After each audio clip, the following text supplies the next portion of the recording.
Scene की शुरुआत में कपिल कुमार रोते हुए अनुपमा से बोलता है कि जिस पति के साथ ऐसा होता है उसकी बात पर ये समाज भरोसा नहीं करता, ना उसके दोस्त, ना उसका परिवार, ना ही मीडिया। कोई मानता ही नहीं कि एक शादी में पति पर भी जुल्म हो सकता है। अनुपमा बोलती है, मैं आप पे विश्वास कर रही हूँ भाई, मैं आपकी बात मान रही हूँ कि आपकी शादी में आपके साथ बहुत गलत हुआ है और एक दिन ये पूरी दुनिया भी आप पर विश्वास करेगी, क्योंकि हर औरत देवी नहीं होती और ना ही हर मर्द राक्षस होता है। कोई और हो ना हो, लेकिन आपकी ये बहन आपके साथ है। ये सुनकर कपिल बोलता है कि अनुपमा, ये आपकी बेटी का ससुराल है और कहीं मेरी वजह से आपका और इस परिवार का रिश्ता न उलझ जाए। इस पे अनुपमा बोलती है कि वो तो उलझेगा ही, लेकिन मुझे मेरे कान्हा जी पर पूरा विश्वास है, वो सब कुछ सुलझा देंगे। इतने में कपिल बोलता है, कानून मेरे साथ नहीं है, मैं क्या ही कर सकता हूँ।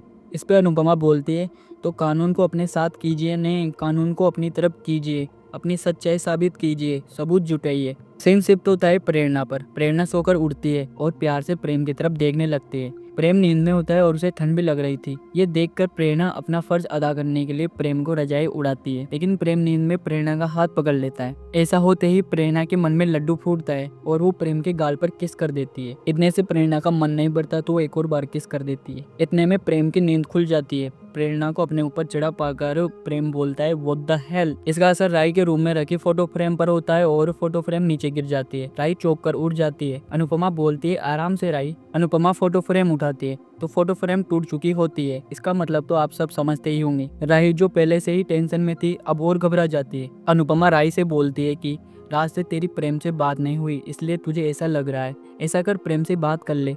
राई प्रेम को कॉल करती है। इधर प्रेरणा प्रेम से बार बार माफी मांग रही होती है। प्रेम बोलता है, एक बात कान खोल कर सुन लो प्रेरणा, कॉलेज से लेकर आज तक सिर्फ तुम मेरी दोस्त हो और कुछ नहीं। I am married to the love of my life. मैं राई से बहुत प्यार करता हूँ और राई ने मुझ पे ही नहीं बल्कि तुम पर भी भरोसा किया है। प्रेरणा बोलते है, सच्ची मेरा ऐसा कोई इरादा नहीं था, वो तो अपन अकेले थे इसलिए मैं कमजोर पड़ गई। प्रेम बोलता है, अगर प्रेरणा तुम इतने ही कमजोर हो कि शादी जैसे रिश्ते के रिस्पेक्ट ना कर सको तो ये दोस्ती, ये प्रोफेशनल रिश्ता सब खत्म, गेट लॉस्ट। प्रेरणा हाथा जोड़ी करके प्रेम से सॉरी बोलती है और कहती है कि ऐसा कभी नहीं होगा प्रेम, सॉरी। प्लीज तुम ये बात राई और बाकी सबको मत बताना, मैं राई से कुछ नहीं छुपाता। ये बोलकर प्रेम वहाँ से चला जाता है। प्रेम के फोन पर राई का कॉल आता है। प्रेरणा कॉल उठाती है। राई पूछती है, वहाँ सब ठीक है ना? प्रेरणा बोलती है, सब ठीक है राई। इतने में प्रेम आकर प्रेरणा से फोन ले लेता है और बोलता है, हाय बेबी, मैं आ गया। ये सुनकर राई की जान में जान आती है। राई पूछती है, तुम ठीक हो ना? प्रेम बोलता है, नहीं, जब मेरी जान इतना परेशान है तो मैं ठीक कैसे हो सकता हूँ। राई उनके फोटो फ्रेम के कांच टूटने के बारे में बताती है। इस पे प्रेम कहता है, हमारा प्यार कांच का नहीं बना, हमारा प्यार बना है तुम्हारे इरादों से, मेरे वादों से, हमारी शादी के मजबूत धागों से। मुझे तुमसे कोई जुदा नहीं कर सकता, आई लव यू।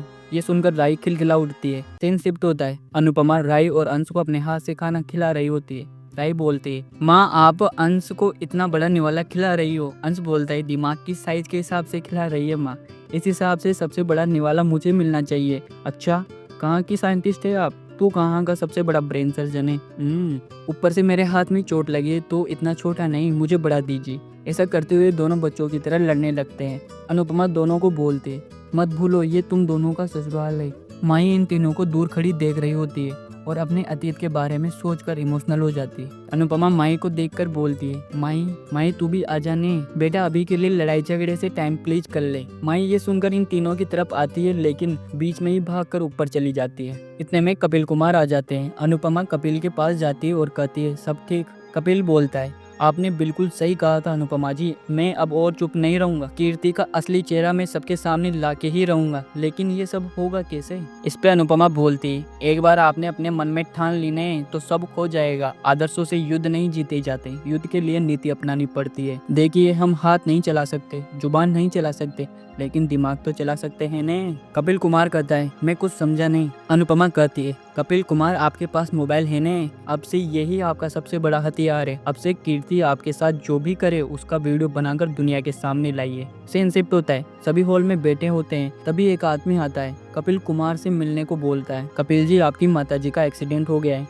ये सुनकर सब घबरा जाते हैं, खासकर कपिल कुमार। वो आदमी बोलता है कि घबराने की कोई बात नहीं है, उन्हें ज्यादा चोट नहीं आई है। इधर कीर्ति झूठ मूठ कर रोने का नाटक करती है तो कपिल चिल्ला के बोलता है, बंद करो ये ड्रामा, आज मेरी माँ की ये हालत है तो सिर्फ कीर्ति तुम्हारी वजह से। इतने में पराग भाई बोल जाते हैं, कपिल थोड़ा आराम से बात करो। कपिल बोलता है, मेरी माँ की इस हालत की जिम्मेवार ये कीर्ति ही है। इसने मेरी माँ को इतना धमकाया कि वो वृद्धाश्रम से भाग गई। इतने में मोटिबा बोल पड़ती है, आप दामाद है, इसका मतलब ये नहीं कि आप मेरी बेटी पर झूठा इल्जाम लगाएंगे और हम सुन लेंगे। हमने हमारी बेटी को ऐसे संस्कार दिए ही नहीं है। अरे 7 जन्मों के पुण्य फलते हैं जब जाके ऐसी पत्नी मिलती है। सब कपिल पर चढ़ जाते हैं और कीर्ति से कपिल से रिश्ता तोड़ने को बोलते हैं। इस पे कपिल बोलता है, हाँ ये रिश्ता तोड़ दीजिए, मैं जिंदगी भर आपके पैर धो के पीऊंगा, मुझे अभी के अभी तलाक दे दो, लेकिन ये कीर्ति कभी मुझे तलाक नहीं देगी।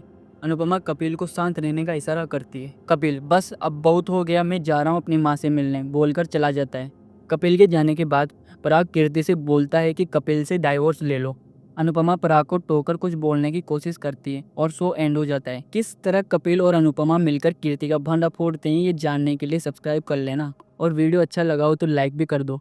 तो मिलते हैं कल।